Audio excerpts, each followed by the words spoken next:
Subscribe now and press the bell icon. Never miss an update. Hello friends, स्वागत है आपका Indian education power में।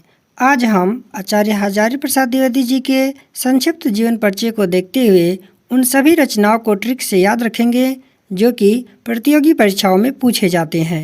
हजारी प्रसाद द्विवेदी जी का जन्म उत्तर प्रदेश के बलिया जिले के ओझवालिया नामक ग्राम में 19 अगस्त 1907 ईस्वी में हुआ था। इनके पिताजी का नाम अनमोल द्विवेदी और माताजी का नाम श्रीमती ज्योतिषमती था। इनकी मृत्यु 19 मई 1979 को ब्रेन ट्यूमर्स के कारण दिल्ली में हुई।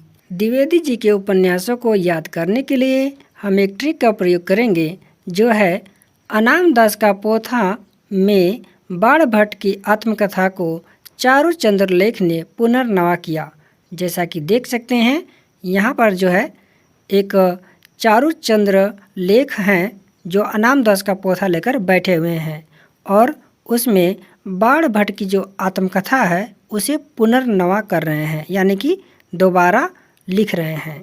तो इस ट्रिक के अनुसार पहला उपन्यास अनाम दास का पोथा, दूसरा बाण भट्ट की आत्मकथा, तीसरा चारू चंद्र लेख और चौथा पुनर्नवा हो जाएगा। इनके द्वारा लिखे निबंध को याद रखने के लिए हम 2 ट्रिक का प्रयोग करेंगे। चलिए पहले ट्रिक को देखते हैं।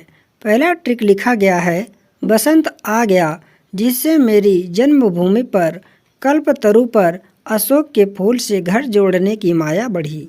इस ट्रिक से हमें बसंत आ गया, मेरी जन्मभूमि, कल्पतरु, अशोक के फूल और घर जोड़ने की माया जो कि निबंध प्राप्त होता है। दूसरा ट्रिक है, कुटज ने देवदारू के नीचे धर्म साधना की और विचार प्रवाह से कल्पलता को विष के दंत से काटा तथा सोचा कि नाखून क्यों बढ़ते हैं।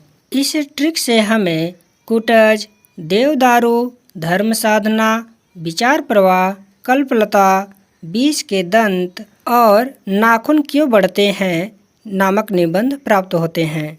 अब हम द्विवेदी जी के आलोचना तथा अन्य रचनाओं को भी एक ट्रिक से याद रखेंगे। ट्रिक है, सूर्य साहित्य में नाथ संप्रदाय के कबीर ने सहज साधना से महापुरुषों का स्मरण कर मृत्युंजय रविंद्र को मेघदूत में पृथ्वीराज रासों के साथ हराया। इस ट्रिक से इनकी अन्य रचनाएं जैसे कि सुर साहित्य, नाथ संप्रदाय, कबीर, सहज साधना, महापुरुषों का स्मरण, मृत्युंजय रविंद्र और मेघदूत तथा संक्षिप्त पृथ्वीराज रासो हो जाएगा।